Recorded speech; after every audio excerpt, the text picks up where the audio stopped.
welcome back to FinTech in 2021.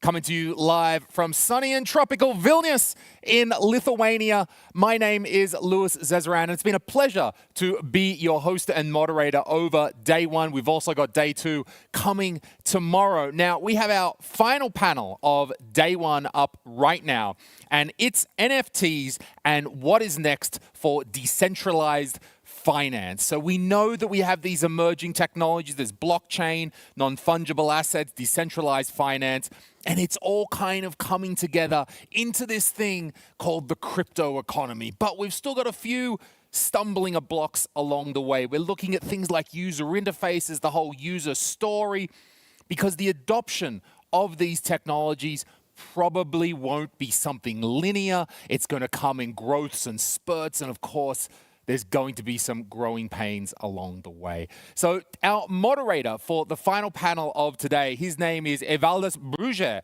and he is co-founder and deputy director of the Lithuanian Cybercrime Center for Excellence for Training, Research and Education. And he's also the VP of the Crypto Economy Organization. Evaldas, how are you today? Super. Good. Looking forward for this panel. Nice. Yeah, you're looking forward to it? Nice. It's all good. It's going to happen. Yep.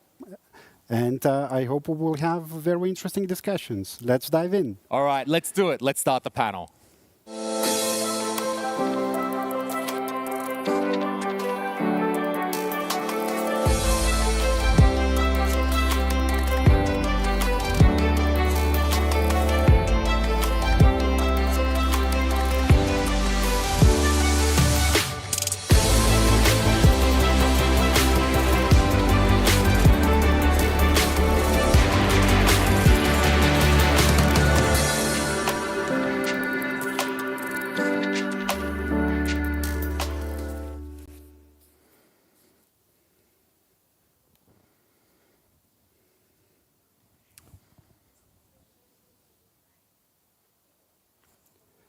Hello, everyone.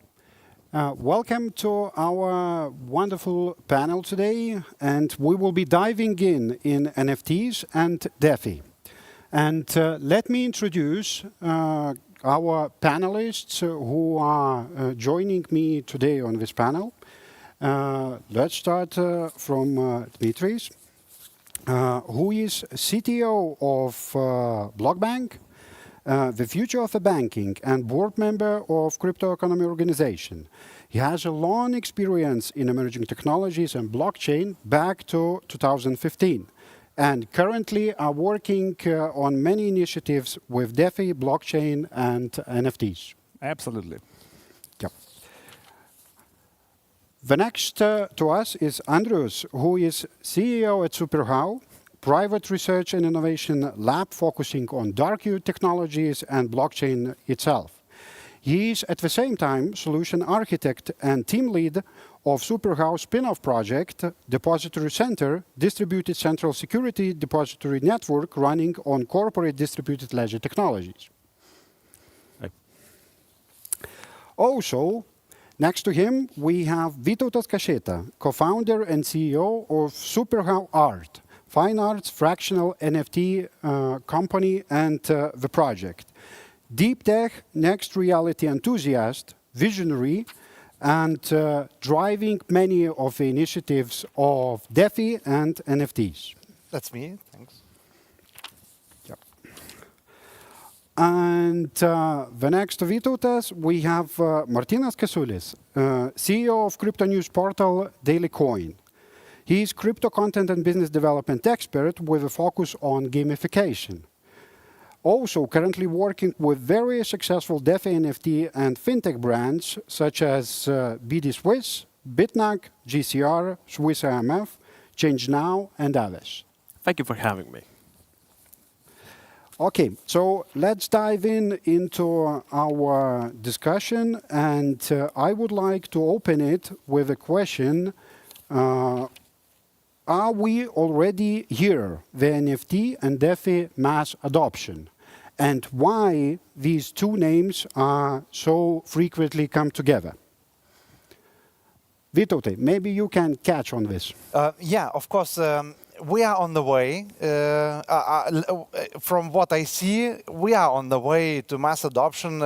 That's one of the goals.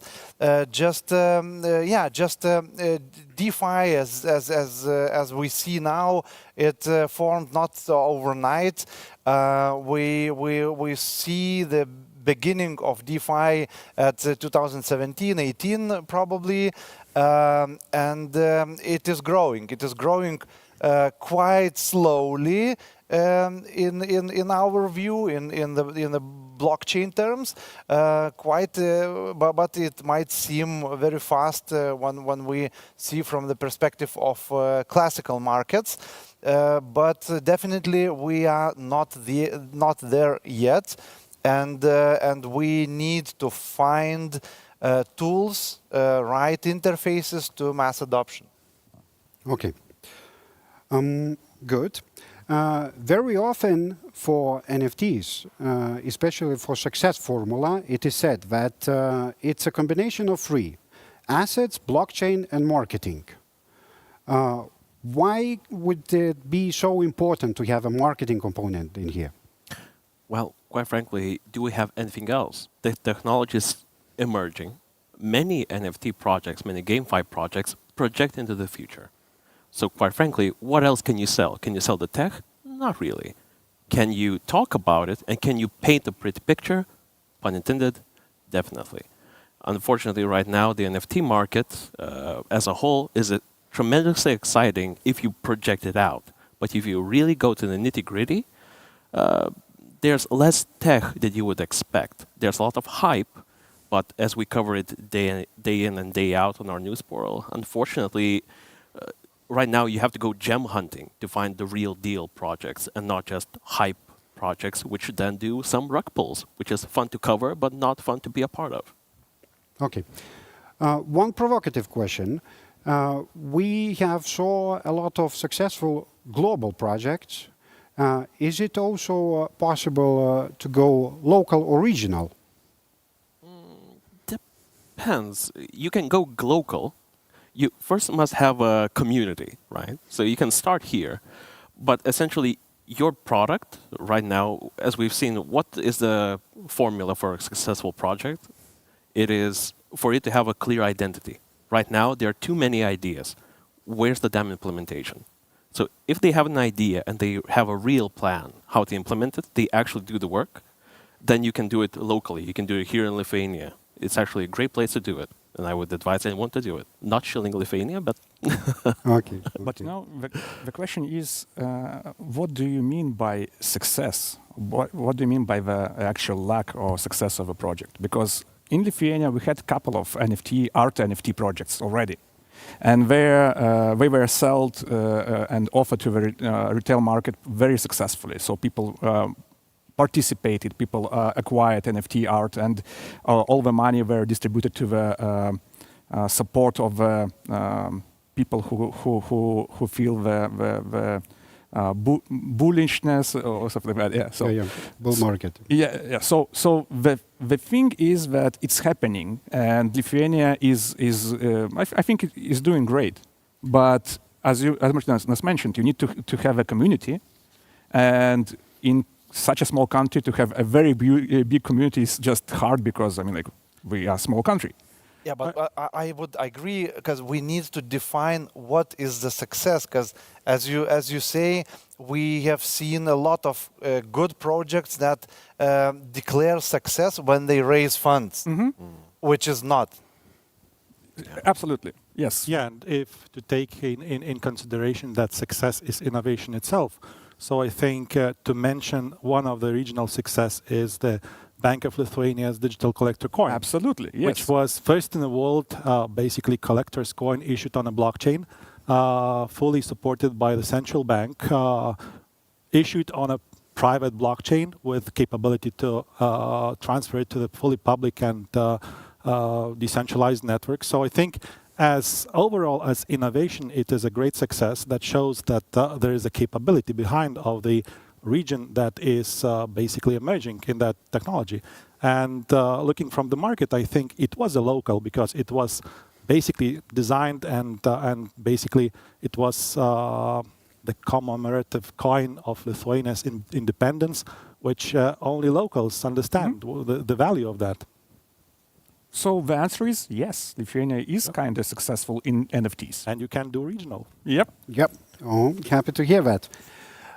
I think the part of a success, what you have mentioned for LB Coin, was also possibility to be accessible for ordinary users, which is user interface or user experience. We often see that blockchain and deep techs and innovative technologies, they are very technical community oriented. You are working a lot with user experience and user interface. What are key ingredients or what are key components to be added on top of blockchain? So I would say that currently we're facing the major obstacle before the mass adoption. And this obstacle is the barrier of acceptance because of the interfaces.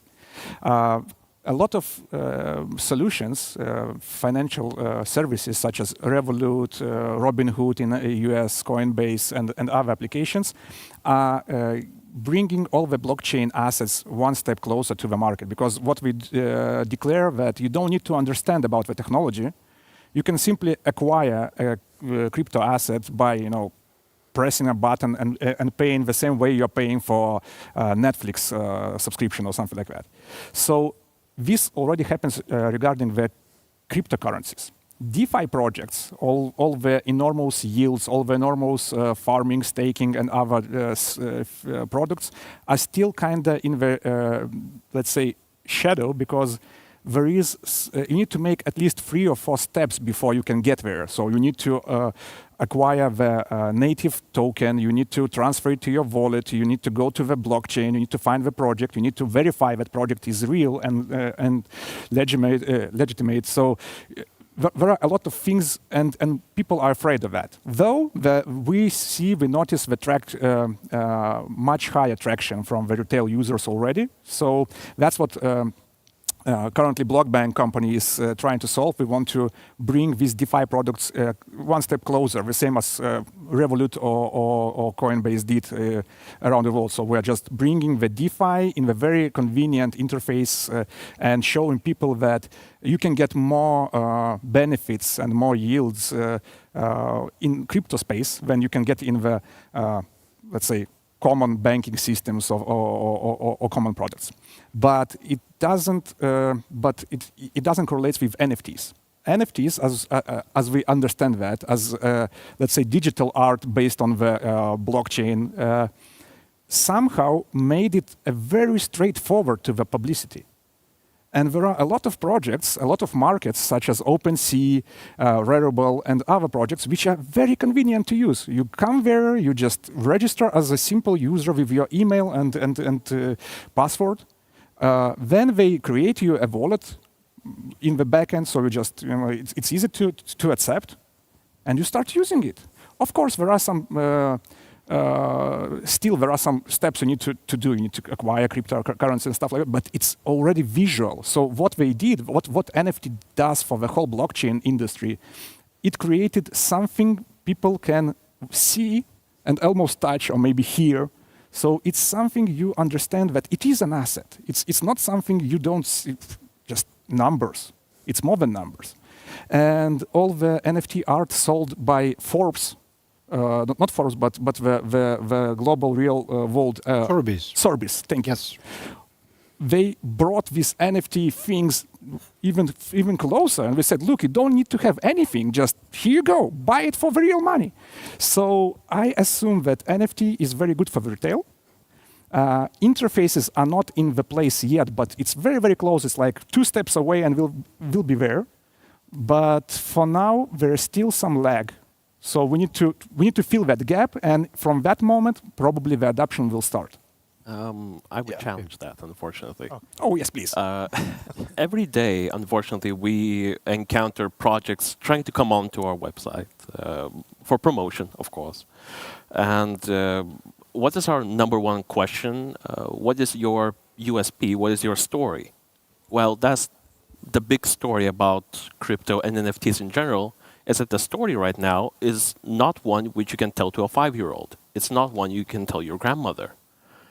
Unfortunately, right now, the interface, I think we're thinking like tech heads right now. The problem is when you speak to institutional investors or big tech companies, AAA game studios, why aren't they innovating? Why aren't they implementing blockchain? Why is it so slow? It's not even about the innovation part, it's about innovation, which means a psychological change. This is here now and is here to stay. Because the percentage of NFT projects which started out this year and which are completely dead is astronomical. So feel free to defend the technological part, that we are 2 steps from it. But I would say psychologically, we still have many hurdles to go over, and the market itself needs to prove that it can be mature enough to be taken seriously. Yeah, I see Andrews is already raising the hand. I Yeah. just wanted to react to that. I think lots of statements make sense, Martinas, and I think that the market also understands it. And how to explain the very difficult things to a 5-year-old. And I think the big next push for the market is gamify. So basically, making this interface as a game, basically allowing you to farm, to stake, to yield farm, and everything. Basically, the feeling itself, it's like playing, but by playing, you're earning, and you're interacting with the real assets and real DeFi products, basically. And that might change the game entirely. Of course, NFTs are not like directly playing in that part, but it can also be something that is useful as badges, as some unique items that could allow you to interact or immerse more into that. And let's see how it goes. Yeah, if I may add, we just definitely returned to the first question about the mass adoption and the way towards that. And yes, that is what's missing. 2 things besides the story. It's user experience, user interface, or how you explain what is that, what is DeFi,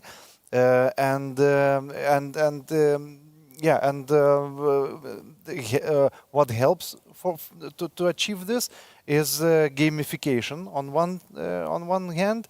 On the other hand, why NFTs now are on the rise, just because they are so simple. It's just the general term, as everybody understands NFTs, is just a random picture, usually just digitally created or computer generated, which has digital certificate on the blockchain, and it's very simple, simply understandable what it is. And when we see simple user interfaces like Sotheby's brought this to physical place, it became so accessible. On the other hand, being the digital certificate, it can be combined or attached to any object, like physical art. Yeah. Can I? Yeah, just. Sure. I won't disagree to anyone or to all of you. So, as mentioned from the very beginning in my answer, there are some apps we already know, like Revolut, right? Which offered a very convenient way to acquire a crypto asset, and we all know it's not the not acquire. Exactly. Yeah, we all know that. But the end user, they use this. They started to use buying crypto, bitcoins, holding them in their wallets, and imagining that they are a crypto enthusiast. I invested in something.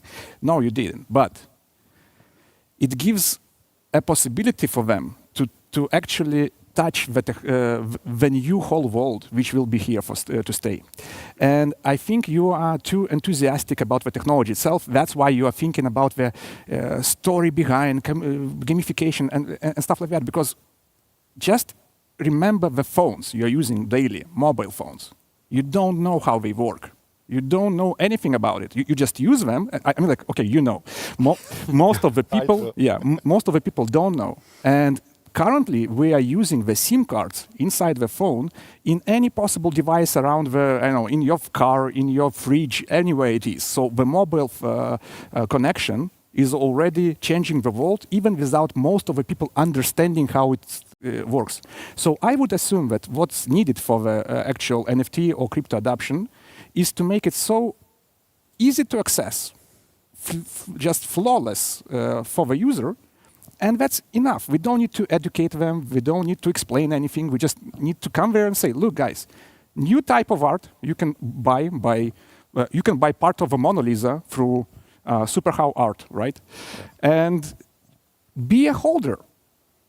And yes, there are a lot of technologies behind. The digital license, the blockchain, fractalization, blah, blah, blah.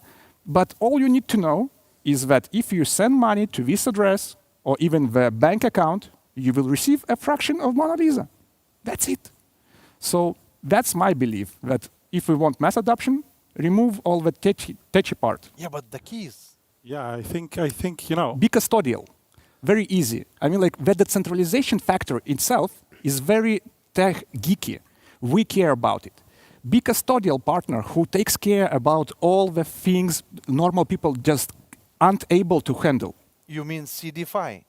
Probably. Yeah, but I'm coming from this, age when we were sitting about, thinking about digital signatures, digital electronic documents, and that was also very difficult to perceive in that time, like how to sign the documents, why to sign, because we have like usual, but it was a challenge, technical challenge for anyone, basically, because of the interfaces. Interfaces was, the part was not convenient until, for example, mobile signature, until some PDF documents as electronic document formats. And yes, so it is currently in Lithuania, no one, I think, has problem with electronic signatures and using electronic documents. Like 30% of the nation still can't use it. Yeah, but 30% is not a big number. 30% is a big number. not for the massive major. adoption, it's not a big number. Okay, it's not the major. Yeah. Right. Yeah. Yeah, okay, so let's explore it a little bit deeper, I would say. And for mass adoption and for using by the masses of the technology, definitely one of the ingredients, what was not mentioned, is trust or confidence. And this we can see going in parallel or hand in hand for the banks, for the trusted organizations. And is it compatible? Decentralized finances and regulated markets or regulated players? Andrus, maybe you can catch on this. It's a good question. Yeah, it is difficult. It is difficult to answer straightforward, but just understand what the decentralized finances are, and I think that is a most crucial part. So first of all, this is fully decentralized model, which is there is no centralized service provider that is behind. So there is no legal entity behind that you can regulate mostly. So how to build the trust? Yeah, so basically the trust is decentralized. So you just have to trust the protocol itself, the technology that is running behind and that is harnessing that business model and ensuring that basically what is written, it is written in stone. And basically, if you're interacting with that, everything goes under how it is written. And basically, that is a object of trust. If I can trust this protocol, if I can understand what it does, so basically, I don't have issues. I don't have to raise that question about the trust itself. And of course, this is something that DeFi is trying to achieve, and it is also very difficult to do. And I think that is also something that will change the perception of the market, of the finances market, how it is operated in the long term, in the long game, basically. And the one thing that you can basically regulate or, I don't know, push forward is the standardization, the security requirements, the things that is describing the technology and basically making the environment more secure for the users that are interacting. Yeah. Dimitri. I would agree. If I can. Yeah, for sure. The question, in general, I agree with you, right? But don't you think that the most risky part of all the DeFi are humans themselves? So you can trust the technology, you can trust the standard, you can trust the model, but if someone decides to scam you, or if someone decides to rug pull you, or simply leaves a bug in the software, your funds are gone. So who can be, like, it's an open question, I don't have answer as well, but how can we actually regulate something which by its nature is unregulated? And if we assume that the standardization might help, who are the ones who will not develop the standard, but will assure that the standard is implemented? Yeah, but with the standard Self-regulation. self-regulation on the one hand. On the other hand, take the example from internet, how it was, how it all started with the committees that were asking for request for suggestion for change, RFCs and all these papers from the public.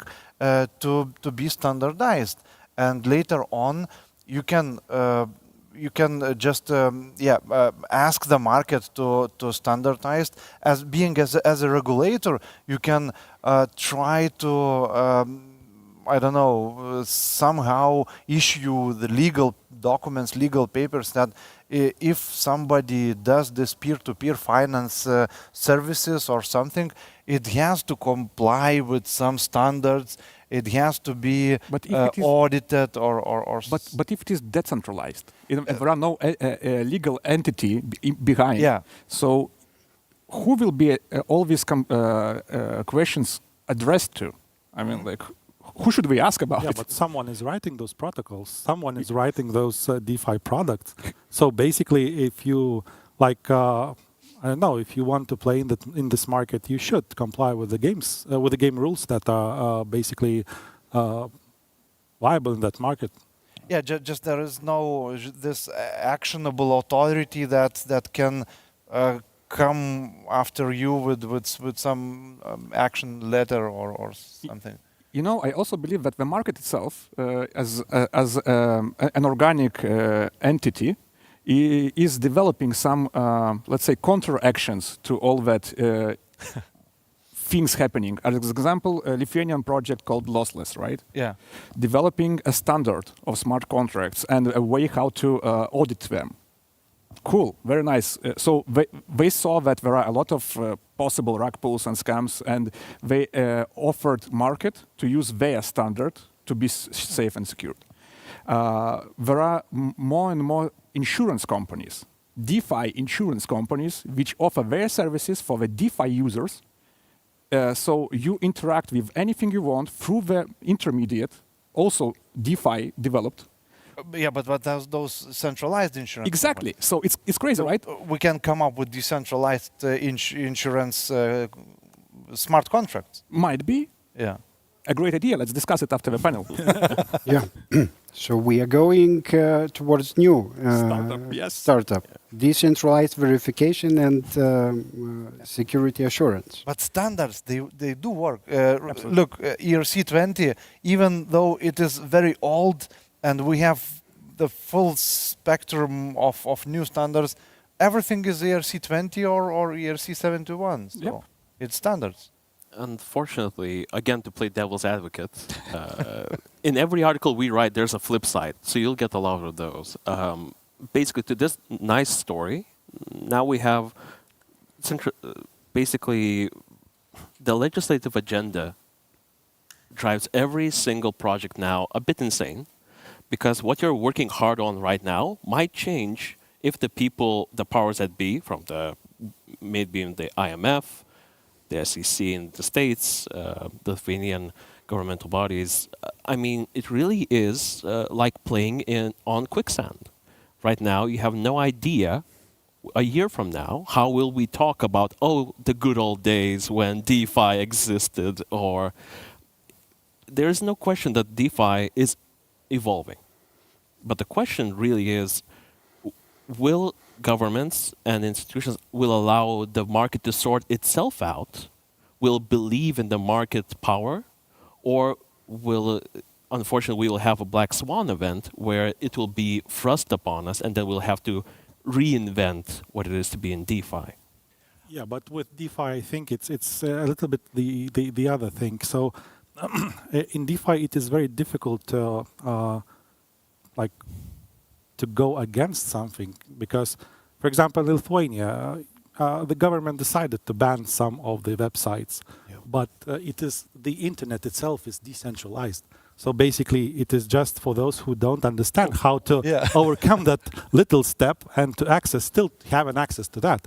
So with DeFi is the same. It's basically if the technology is driving the market and that technology is already pushed and publicly available on the blockchain. So how to ban that? How to prohibit someone to basically to interact with that? I have one very good example for regulators. Really, very good example is China. Everybody was talking that Bitcoin is centralized, that is bad things are happening, that might ruin the Bitcoin itself. So China decided to ban Bitcoin, all crypto activities, included Bitcoin mining. And what we now see, Bitcoin became really decentralized. All the activities just ported within a month to other continents, and we basically we cleaned the network itself. So it's quite positive. Oh yeah. So thank you, China. And It was a bad day for our portfolios, but yeah, a good day for Mass clarity adoption. and mass adoption. There is another side of this coin, and coming from security and crime field, what about kids? Or what about vulnerable groups? Because gamification merges these two markets, and the major user of games industry are teenagers, kids, and young adults. So, do we need to protect them or let it go? You know, That's very unusual question. That's something what parents should do. I think it is education. Like 50 years or 100 years ago was just don't take a sweet from some random guy in the street. The same is with internet. You should teach the kids how to be secure on the internet and that there are dangers over there. So it all starts with education and basically like teaching how to understand what is good and what is bad. But still, the question is really valid and very good. The different point, because actually, yes, we are assembling or creating games, financial games for adults, where you can go this agriculture simulator, plant Solana tokens, and sunflowers will grow and give you the farming thing, give you the revenue. So it's nice for adults, but of course might be interesting for teenagers as well. So might be that teenagers will be earning much more than parents using this play-to-earn model, which is, I don't know, it's basically it's good, but might be dark side why? of that. I mean, like I don't know. if kids can earn money while playing the games, let it be. I mean, like Actually, they can also lose the money and hell of the money. let's be honest. How much money do they have? I mean, like They have their parents' money. Yeah, that's the problem. And that's the case of education. You should educate.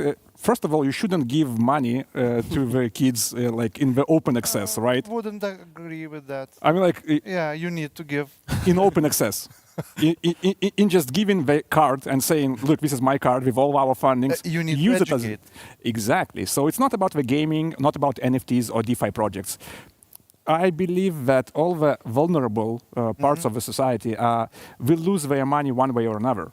And there are a lot of scammers calling you by the phone and asking your credit cards, right? And people do follow that. So it's not the problem of a DeFi or NFT. It's a problem in general of financial education and security of information. So it's not something special. Usually, talking about money, usually money leaves weak hands and goes into strong hands. Yes, and then vulnerable groups are weekends. Yes. That's we know. Might be. Also, there are some recent studies that daily tradings, especially on crypto markets, they are psychologically very similar to the gambling. And the question is on this addiction, and some people are getting to be addicted, and we saw, let's say, not so popular reports, not about the success on investment or playing in this market, but also on losing a lot. How do you think? Is some missing component now in DeFi and NFT, what is rising and related ones? I think it's not a bug; it's a feature. I mean, any great technology. Losing the money, yeah? Yeah. I mean, just like Netflix, you can spend not sponsored. You can spend over your whole day watching Netflix. It's addicting, or you can watch only the amount of time which is responsible. I mean, the technology itself is agnostic. It's how you use it. But there is something to be said that current interfaces and current gamification systems are made in the same vein as they are on casino games, poker games, etc. Well, it is true because they activate those same reward systems which are ingrained into us. It's basically behavioral economics. So, of course, people will try to maximize their gains. And I think this is just the technology doing what it's supposed to do, and we should not demonize it. We should celebrate the fact that it's actually engaging humans at what humans actually want to do at the emotional level. Yeah, but we are getting back to the first question, the user interface, user experience, where I understand, I listen, I read what you're talking about gambling. Just being almost professional investors, I'm trying to learn, to teach myself to be, let's say, professional in the when you start investing or trading or something like that. That's quite tough for just regular people. Might be tough for usual users, but for that we have another type of user experience products.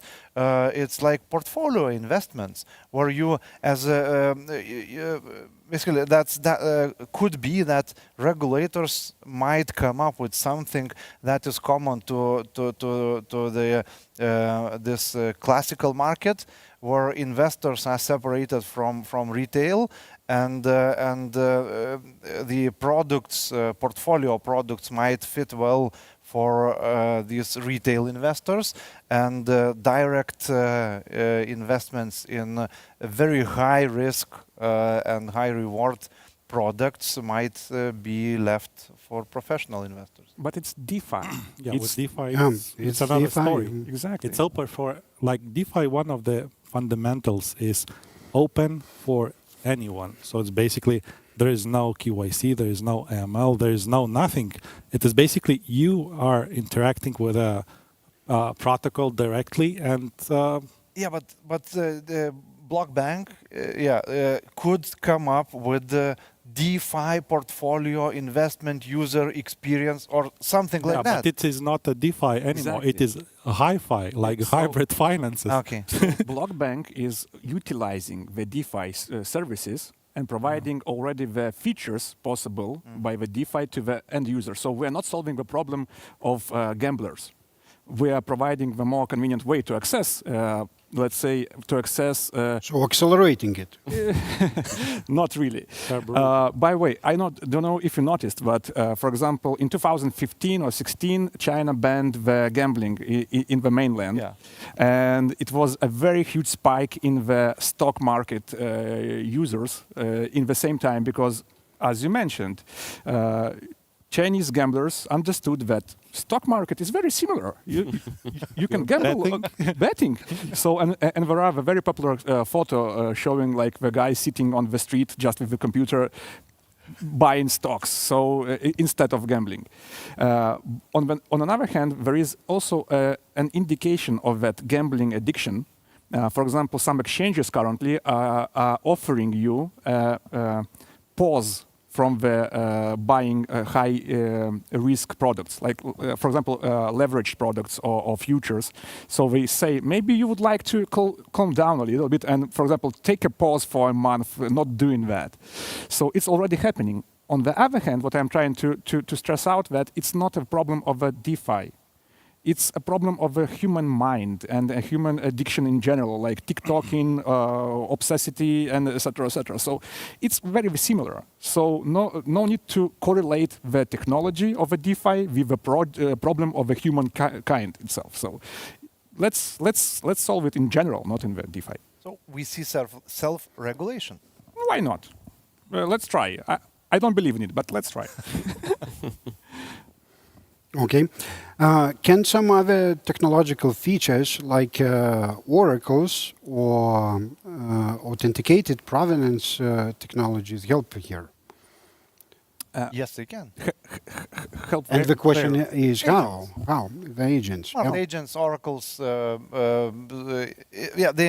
real world interface into digital world, basically a universe with metaverse. It can help, but just I recall that it can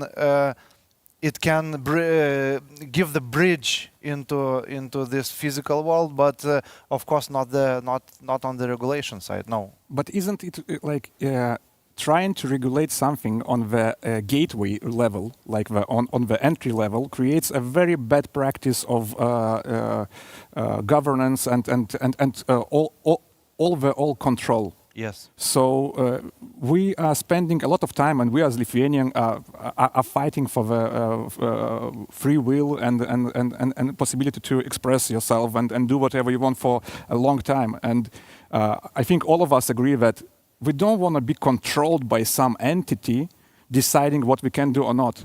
And even the gambling agency, which forbidden Lithuanians to access some gambling portals, is absolutely unbelievably bad, because it shouldn't be like that.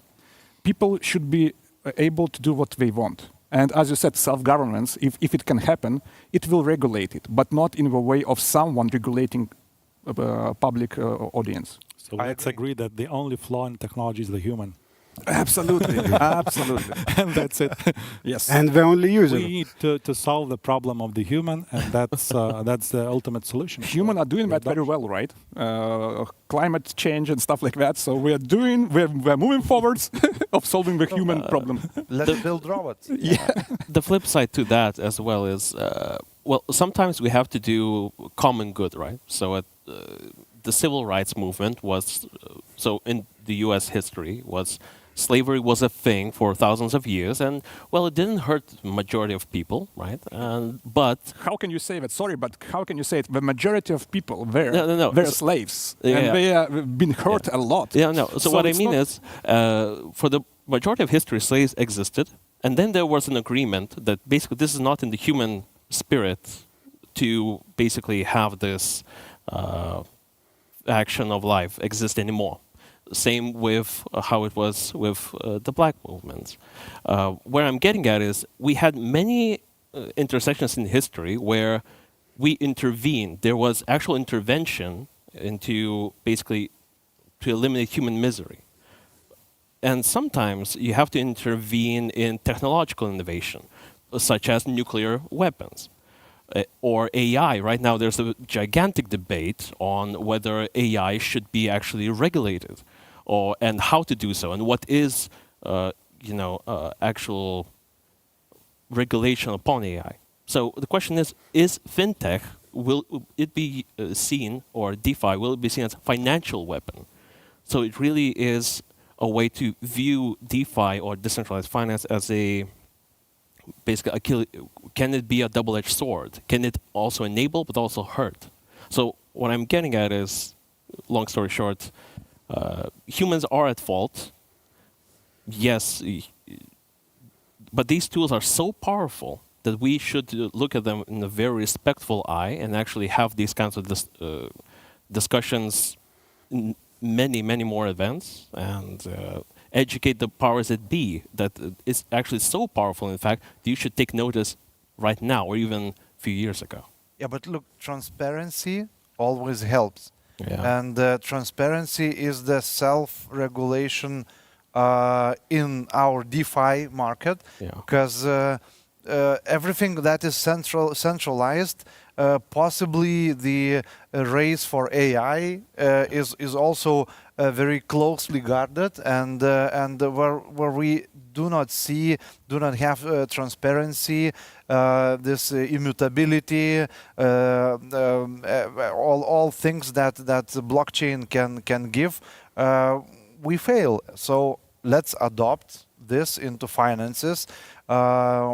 If we will have CDFI, DeFi, hybrid finance with some sort of transparency, it will heal itself, and we can do the same with AI. Completely agree. And hopefully the industry will regulate itself, will not have a event where regulated by people who maybe do not understand the extent and the nuances of the technology. But Exactly. the difference is the wording itself, right? Yeah. If we're talking about regulation, I would also agree that regulation is needed because it brings clarity, right? Absolutely. But not the forbidding and limiting of existence of different things. So I would say that we should let new approaches, new concepts, and new technologies appear and be accessible. But maybe the regulation might be the answer. Like, if you want to, in general, acquire a cryptocurrency, please fill the KYC AML. Yeah. If you want to use them on your own risk, do it whatever you want. But for the safety and the health of the community in general, or the health of the country, please follow the rules. Just So general recommendations like do no harm. exactly. Yes. Do whatever you want, but no harm to others. Yeah. Okay. So we are coming to the question on the regulatory position, and being from Lithuania, what it would be from your point of view, first things to be made to have this strategic advantage and not to follow bad consequences later. Andres, you are close to this discussion. That is a hard one, actually, because the regulation is always catching up with innovation. So it's basically always falling behind. You cannot regulate something that you don't understand and something that doesn't exist yet. So basically, I think that the best way and to stay ahead, even being a regulator or the body who is trying to set the rules or put some guarding rails to the community that is engaging those, is basically educate yourself just better to understand, what that is, and not only from the risk perspective, but basically from the where it is going, what it is giving to the community, what are the benefits, and why the community is going for it. It's basically, I think, that any regulator is just, starting with skepticism about something that they don't understand. And Lithuania also, I think, it's not the exception. But working with, for example, the Bank of Lithuania, we saw good examples how the bank could, with they will go into something that they don't understand in order to understand that better.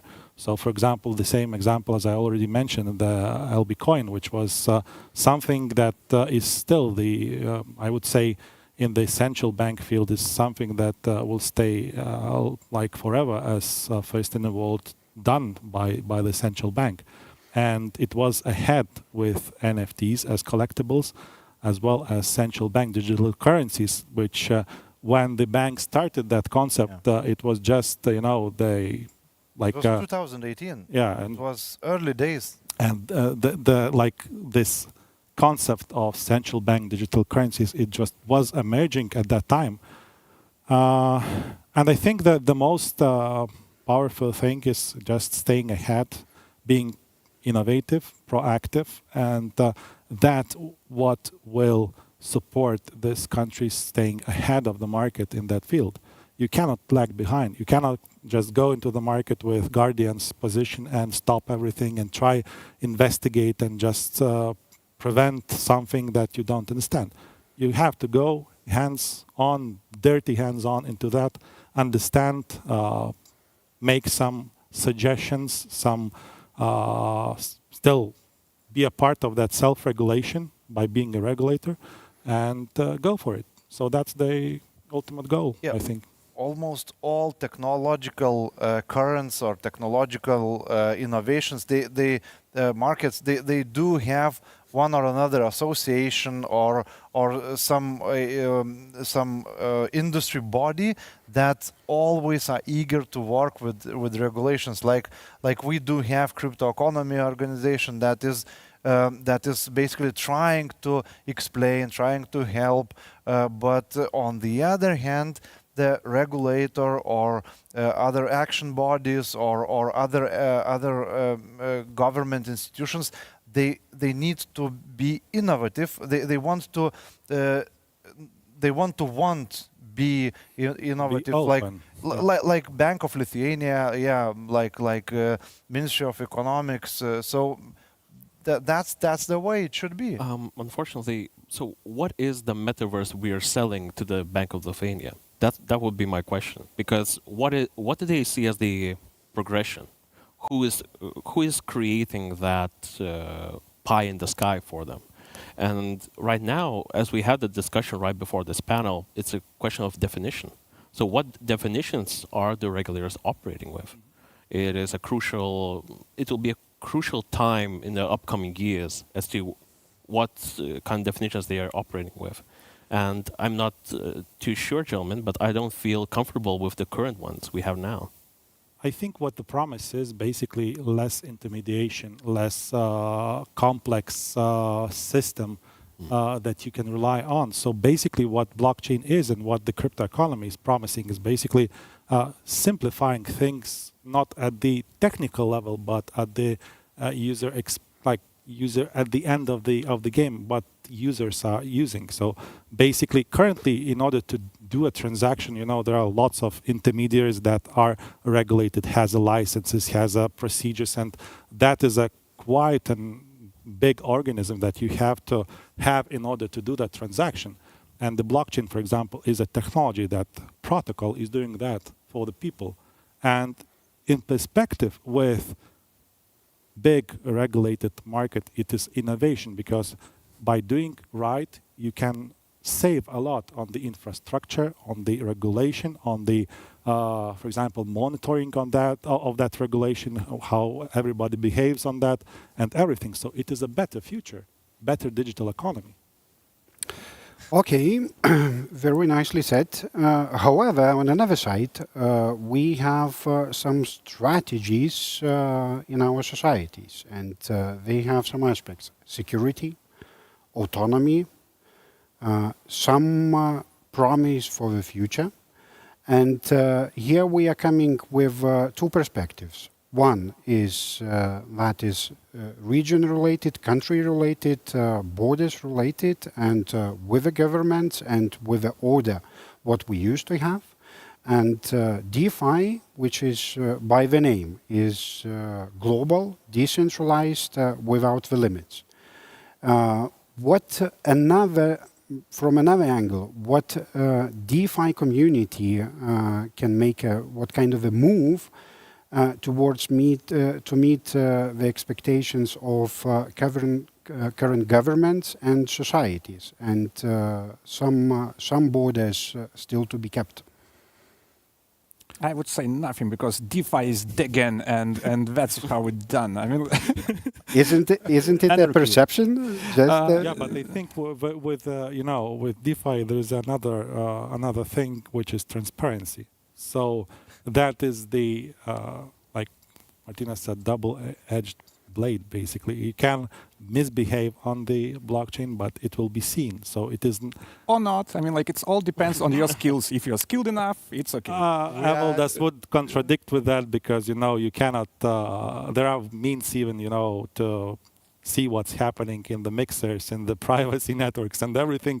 So it is a little bit of trendy word, this privacy on the blockchain, basically. But I think the promise itself is just don't misbehave, because there are ways of seeing that, and that is also a part of self-regulation. Yes, exactly. But that's not tethered to the region of a country, right? So that's the main point. You shouldn't be like, I believe, and that's my true beliefs, that you shouldn't stick to a very precise jurisdiction or very precise country. If you are DeFi, you are global. So be a good actor. Yeah, That's but I would go with any digital, because it is global. Fintechs are global. Exactly. It is not like it is not something that is basically designed to serve some particular region or country. Fintechs, look, being a D-generation guys, we believe in technology. Yeah. And self-regulation, decentralized autonomy, DAO, all this stuff. So fintechs are not always only decentralized finance. Sure. Some of them are very, very much centralized. I would agree with Dima, of course, on DGen thing. We are technology guys. We believe in technology. And how can you regulate it if it's only, I mean, like a year ago there were no farming, or like it's absolutely new thing happened, and now all the world is doing that. Or let's say NFT, which can be used as a collateral in the other NFTs and cross-chain to another NFT game, which you can profit. It's happening now. I mean, like nobody could think of that a few months ago, and now it's already here. So working on regulations for these cases would be already useless in half a year. So it's you should probably, like as a country, and I'm assuming that you should probably give a risky sandbox way. So if you are a DeFi, if you are a crypto project, if you're something like that, come here, do what you do. We will watch. We will watch. And based on this experience, we could evolve together with the projects, together with the market, and learn how to handle that. Because currently, even the DeFi itself don't know how to handle that. So it's like regulatory sandbox. We need to reopen it. Absolutely, yes. Regulator, but technology sandbox as one. It's like you cannot separate that. RegTech sandbox for blockchain and DGen products. Or we can do the same we do now. Simply inventing new things, offering it to the market, and self-regulatory, see who survives, who's not, and that's it. Like Wild West. Oh yeah, wild. How many? Love it. It seems. Or maybe we can go like currently all humanity is facing climate change and challenges. Is it possible for today, or do you see adequate dialogue between different countries and different continents, or is it still missing? And what can help the communities to come up with a global strategy? Unfortunately, it's human nature again. So we are kind of coming down. This panel is just saying, endpoint, humans are flawed. But eliminate them. That we don't have AI, human is flawed. Human is flawed, yes. But seriously though, historically this has been the case that we went from having empires, now countries, now we have rules, how we interact with each other. And now those rules and borders are kind of dissipating, and some of them are still relics. They are still there with us. So, of course, we have our constitution. It's a set of rules which we agreed upon. And now we are faced with this new technology, which is basically, in the very beginning, it was kind of a, yeah, you have your own rules. Bitcoin is kind of a, yeah, we'll do our own thing. We're bit degens, we're anarchists. And now this is an interesting intersection. Now DeFi kind of wears not, Crocs, shorts, and a T-shirt, but they're kind of wearing suits. They're getting ready to enter the big boy stage, and it's very interesting to see how the market is reacting to this phenomenon. And unfortunately, I don't think that it should be regulated at all at this moment. The sandbox approach is the correct one. Will it be damaging to the rest of the economy, for example, as Janet Yellen constantly yells about? I would not agree with her. I would say that people have more self-restraint and more intelligence that she gives, credit for.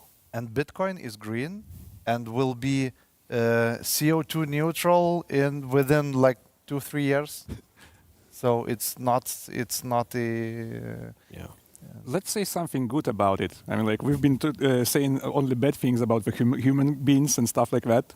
Yeah, but they invented that, so it is good. Yeah. It's So great. they are innovating humans and trying are- to solve the problem. humans are good by nature, they are harmless Well, creatures. It's a philosophical question. yeah, this is even from a sociological perspective, we even have a problem with Gen Z, how they view the world. For them, the world is digital. For them, it's completely natural to be in another country, but they couldn't really care less because all their friends' interactions are on the internet. However, for boomers, it's a bit harder. So we have a generational battle, we have institutional battle, and now we have, well, perception battle. So it's interesting time to be alive. But we are degen, so it's Decentralized generation. Yeah. Yeah. Global decentralized generation. meta-humans. Yeah. Okay. It was really, really nice discussions. Couple of words. Any of you, what you would promise for DeFi NFT, or what you can say as a motto for next year? Well, I can say it will be an interesting show to follow. It's definitely, you don't need television when you can watch what's happening in the crypto market. And GameFi is the one to watch now. NFTs, as we currently understand them, are interesting technology, but now all eyes on GameFi. I would say metaverse and GameFi will lead to mass adoption through GameFi and originals, digital originals within the metaverse will lead to mass adoption, and we will definitely see it within 2 years, 3 years. Yeah, not repeating what the guy said. I think this merge of the two worlds, physical and digital, it is more and more integrating each to each other, basically. And I think it will be something interesting to see, as for example, the physical art tokenization, as intellectual property tokenization, and lots of interesting things that could happen in the future. And I don't know anything about the future because it's so unpredictable and so interesting to follow. So I would just somehow feel that as the bigger players are coming into the crypto market, we will probably see some kind of a symbiosis of a custodial, regulated things mixed with the unregulated and DeFi part. But it's just an assumption, and how it will go in 3 months even is probably unknown to anyone. So stay tuned, and you will see it in the next episode. Thank you all, and it was great panel. Thank you.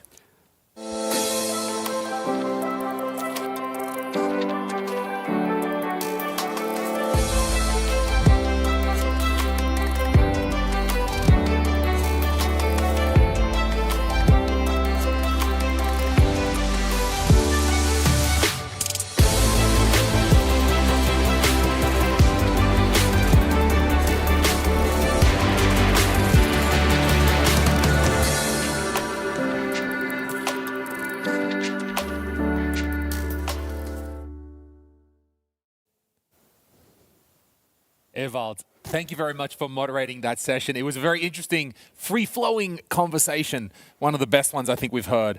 The big question, the big topic, I want to know your thoughts, is can the market regulate itself as these things evolve? What do you think?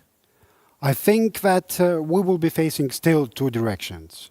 Market will regulate itself, but we will need to also ensure that society is getting some promises, some trust, something what is governments can only deliver.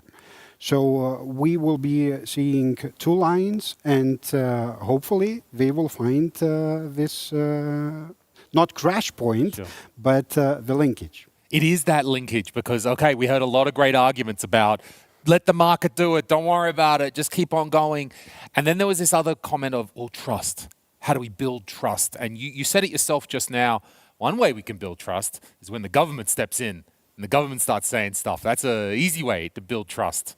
The problem is regulation. And then we heard many of our panelists here don't like regulation so much, so that in the middle.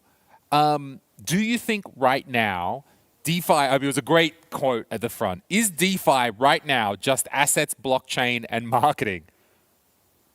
I think no. In general, it's a way new, let's say, ecosystem that is emerging now, and we are in the moment of, as we heard from our panelists, a lot of transformation, and there are a lot of unforeseen things are coming, and no one can predict more innovations or additional things what will pop up during this year and another year. So let's be open, but at the same time, let's be more confident in the innovation, and let's give a space for it to evolve. This is how I see we need to go. Okay, all right. Do you have any final thoughts as you're wrapping up? What's your kind of final takeaway? Is that it? We need to let this evolve? Is that your thoughts on this? Yeah, I think we need to let this evolve, and let's be more gameful and more experimental, all of us. I like it. Very good thoughts. Evald, thank you very much. In just a moment, we're going to do a day one summary. Stick around.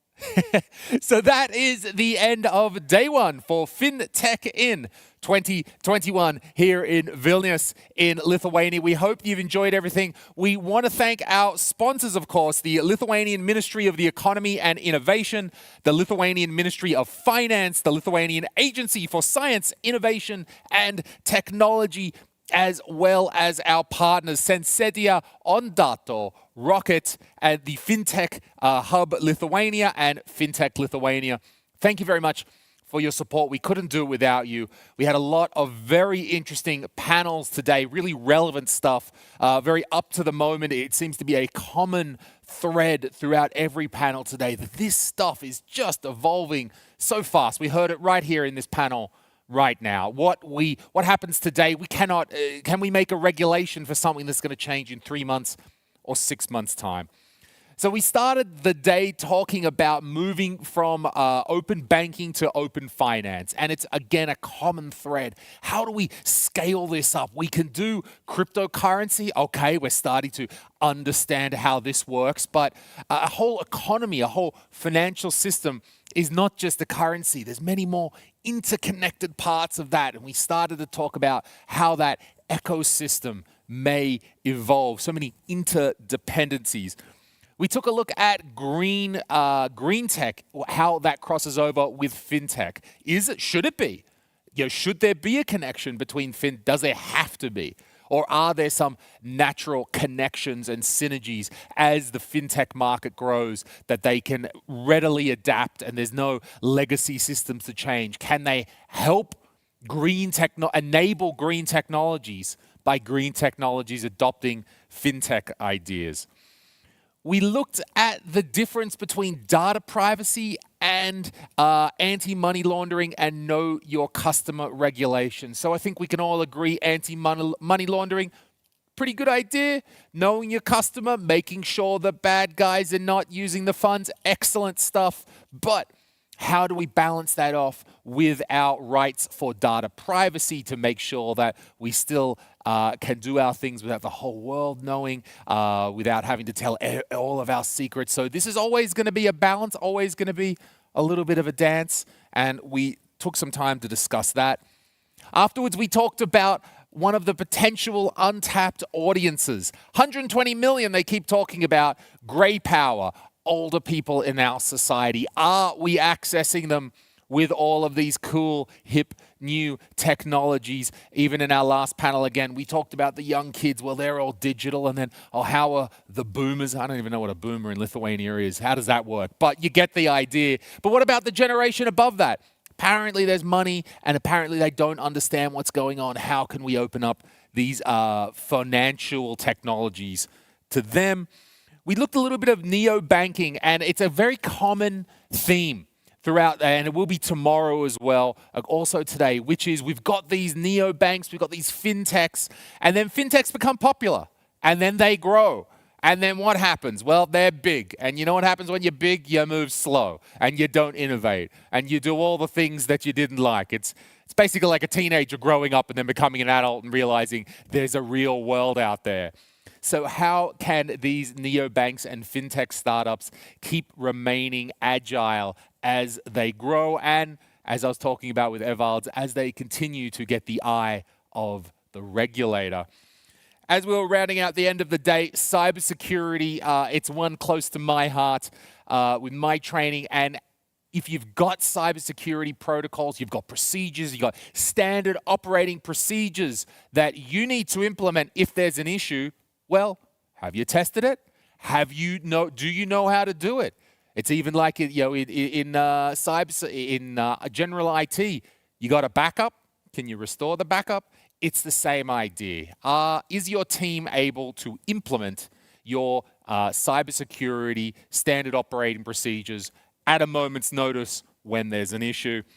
We looked a little bit about fintech and AI as well. We were going on there. And then finally, as you saw right now, we rounded out talking about NFTs and how these alternate tokens and new ideas, how they're changing things, how the NFT craze just seems to have, bam, hit us really in the last 6 months, at least in the mainstream, and how that will continue to evolve in the future. So this is the end of day one. Thank you very much. We still have day two. Come back here to the OnVent platform tomorrow morning. We're going to be starting up with a whole second day of very interesting talks. This is FinTech in 2021. My name is Louis Zezeran. It's been a pleasure to be your host today. I'll see you tomorrow.